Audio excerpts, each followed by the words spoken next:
அமிழ்தினும் இனிய தமிழ் வணக்கம் அன்பு உறவுகளே, இவன் அளவை கலைக்கிறன். இன்று நாம் பார்க்கவிருப்பது மரக்கறி பிரியாணியை அரிசி மின் சூட்டடுப்பில் 15 நிமிடங்களில் செய்வது எப்படி என்று. விரைவாகவும் இலகுவாகவும் தயாரிக்கப்படக்கூடிய ஒரு செய்முறை விளக்கத்தை உங்களோடு நான் பகிர இருக்கின்றேன். இப்பொழுது நாம் தேவையான பொருட்களின் பட்டியலை பார்வையிடலாம். முக்கியமாக ஊற வைத்த பாஸ்மதி அரிசி, மரக்கறி வகைகளில் நான் தேர்வு செய்திருப்பது பச்சை சோளம், பச்சை பட்டாணி, கரட் துண்டுகளுடன் சிறிதாக வெட்டிய முருங்கைக்காய் துண்டுகளும். இப்பொழுது நன்றாக ஊற வைத்த பாஸ்மதி அரிசியை பார்க்கிறீர்கள்.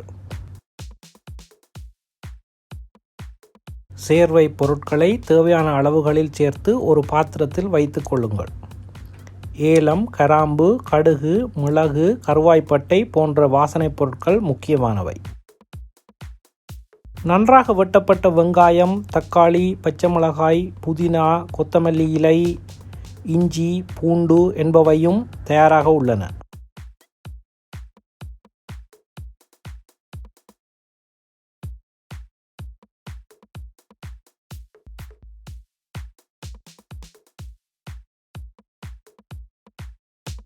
அத்தோடு நன்கு சிறிதாக வெட்டப்பட்ட மரக்கறி வகைகளின் கலவையை சமையல் செய்வதற்கு தயாராக ஒரு தட்டில் எடுத்து வைத்துக் கொள்ளுங்கள். முதலாவதாக இஞ்சியையும் பூண்டையும் ஓர் சிறிய கல் உரலில் இட்டு அதனுடன் மிளகையும் சேர்த்து நன்றாக இடித்து கொள்ளுங்கள். இப்பொழுது இஞ்சி பூண்டு விழுது தயாராக உள்ளது. உண்மையிலேயே இந்த அளவில் இடித்து கொள்வது சிறந்தது.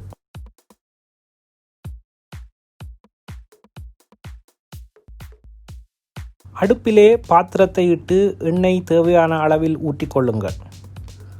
நான் ஆரோக்கியமான நல்லெண்ணெயை பயன்படுத்துகின்றேன். எண்ணெய் கொதித்து வரும்போது வாசனைப் பொருட்களுடன் கூடிய சேர்வை பொருட்களை சேர்த்து நன்றாக கிளறிக்கொள்ளுங்கள்.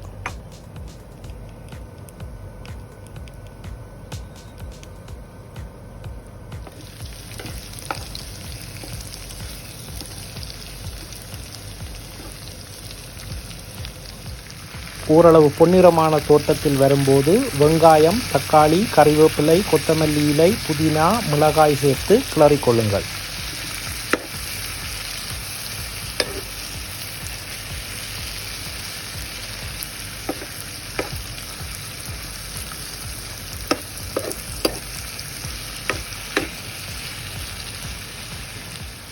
பின்னர் மஞ்சள் தூள், மிளகாய் தூள், உப்பு சேர்த்து நன்றாக கிளறுங்கள்.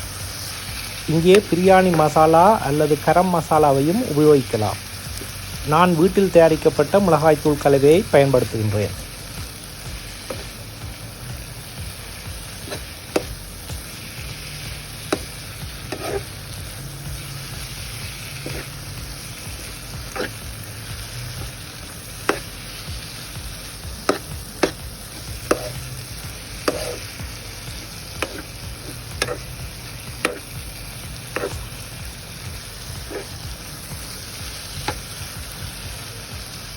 இரண்டு நிமிடங்களின் பின்னர் மரக்கறி வகைகளையும் சேர்த்து நன்றாக கலவையாக கலக்கும் வரை கிளறிக்கொள்ளுங்கள்.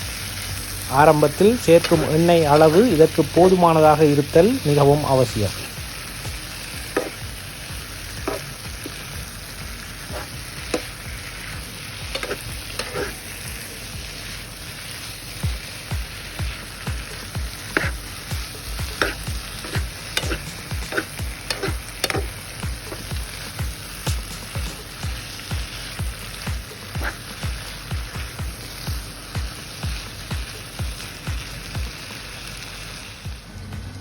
அடுத்து புளிக்கரைசலை உண்டாக்கி அதனையும் சேர்த்து நன்றாக கொதிக்க விடுங்கள்.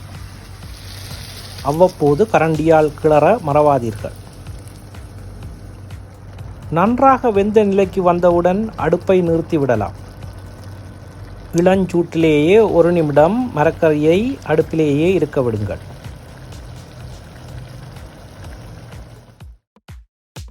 இப்பொழுது ஊற வைத்த பாசுமதி அரிசியின் அரைப்பங்கை அரிசி மின் சூட்டடுப்பில் இடுங்கள். அதன் பின்னர் தயாராக உள்ள மரக்கறியை அரிசியின் மீது போடுங்கள். இப்பொழுது மீதமுள்ள அரிசியையும் முழுவதுமாக இட்டு குறைந்தளவு தண்ணீர் சேர்த்து கொள்ளுங்கள். அத்தோடு நெய்யையும் தேவைக்கேற்ப சிறிதளவு உப்பையும் சேர்த்து வேக வைக்க ஆரம்பிக்கலாம். உப்பு உங்களுக்கு தேவையான அளவாக இருக்குமாறு பார்த்து கொள்ளுங்கள். பொதுவாக 7 அல்லது 8 நிமிடங்களில் பிரியாணி தயாராகிவிடும். இருப்பினும் இடையில் ஒரு தடவை நன்றாக கிளறிவிட வேண்டும். இப்பொழுது சுவையான பிரியாணி தயாராகிவிட்டது. அரிசி குழையாமல் தனித்தனியாக இருப்பதை நீங்கள் பார்க்க முடிகின்றது. வெங்காய தயிர் பச்சடியுடன் நீங்கள் இந்த மரக்கறி பிரியாணியை உண்டு மகிழலாம்.